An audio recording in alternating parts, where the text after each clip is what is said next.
Welcome to our channel where we explore the stories that matter. Today, we are diving into a serious and important topic, exposing America's most racist towns. Sometimes racist isn't just an accusation, it's simply a descriptor of reality. So buckle up because we're about to take a trip across this country visiting 5 towns with particularly troubling pasts and presents.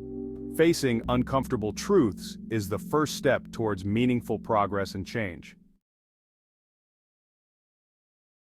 Our first stop takes us to Harrison, Arkansas, a town with a past that can't be ignored, a past that continues to cast a long shadow over its present. In 1905 and 1909, Harrison was rocked by horrific race riots, driven by violent white supremacist ideology. These events left an indelible mark on the town's history. The riots led to the expulsion of nearly the entire black population of Harrison, a tragic chapter that still resonates today. For years, Harrison was known for displaying billboards from the Knights of the Ku Klux Klan, a stark reminder of the town's troubled past. While those billboards have since been removed, the sentiment behind them hasn't entirely vanished, lingering in the undercurrents of the community. Even today, Harrison struggles with racial tensions, a reality that many residents are working hard to change. Hate crimes are still reported, and there's a palpable sense of unease, a reminder that the past is never truly past. Until Harrison fully confronts its past, that "good place to live" slogan will ring hollow, a promise unfulfilled. Harrison, Arkansas, a town grappling with its demons, striving for a future where all its residents can feel truly at home. Next we travel to Vidor, Texas, a town that holds a particularly disturbing title, one of America's most notorious sundown towns. These towns were places where non-whites were explicitly unwelcome after dark. A sundown town was a place where non-whites were told, "Don't let the sun set on you here." This was not just a warning, but a threat backed by violence. Vidor earned its reputation in the 1920s when the Ku Klux Klan forcibly drove out the town's black population. The Klan's influence was so strong that it shaped the town's identity for decades. Officially, Vidor is no longer a sundown town, but the legacy of that discrimination is woven into the very fabric of the town. The echoes of its past still resonate today. Even today, Vidor remains overwhelmingly white, with a black population hovering at a measly 1%. This stark demographic reality speaks volumes. Reports of racial profiling, discrimination, and even violence against minorities persist. These issues are not just relics of the past, but are ongoing challenges. In 1993, the Department of Justice had to step in, suing the town for using violence and threats to prevent black families from living in a public housing complex. This intervention was a significant moment in Vidor's history. Vidor serves as a chilling reminder that the fight for racial equality is far from over. The town's history is a stark illustration of the deep-seated issues that still need to be addressed.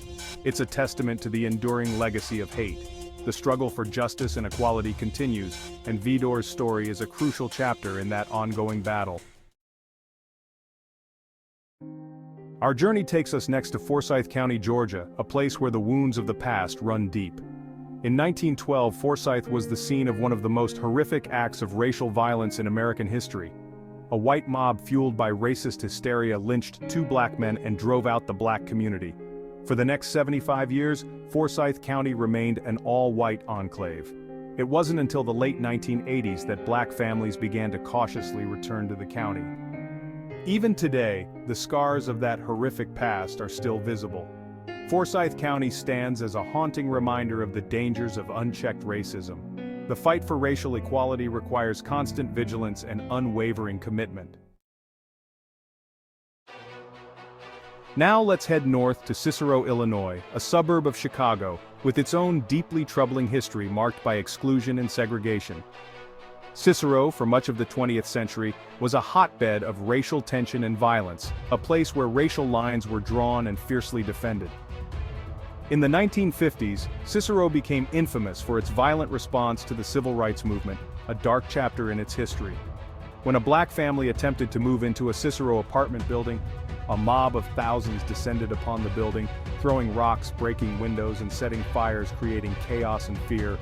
The National Guard had to be called in to quell the violence, a stark indication of the severity of the situation.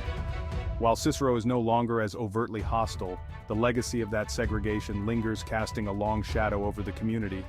Black residents face higher poverty rates, fewer job opportunities, and systemic barriers that hinder their progress. And a persistent sense of being unwelcome, a feeling that permeates daily life. Cicero's story is a stark reminder that racism isn't confined to geography or time period, but is an ongoing struggle that requires continuous effort to overcome. And finally, we arrive at our last stop, a town whose name alone speaks volumes about its history, Anna, Illinois. Anna has a nickname, Ain't No NS Allowed. This wasn't some secret code word, it was the town's nickname, a blatant and unapologetic declaration of its racist ideology. For much of the 20th century, that message was heard loud and clear. Anna remained an almost entirely white town. Officially, the town has disavowed the nickname, but the legacy of that nickname doesn't just disappear overnight. Today, Anna is still grappling with its past. The black population remains minuscule, serving as a constant reminder of the town's history of racism. Thank you for watching.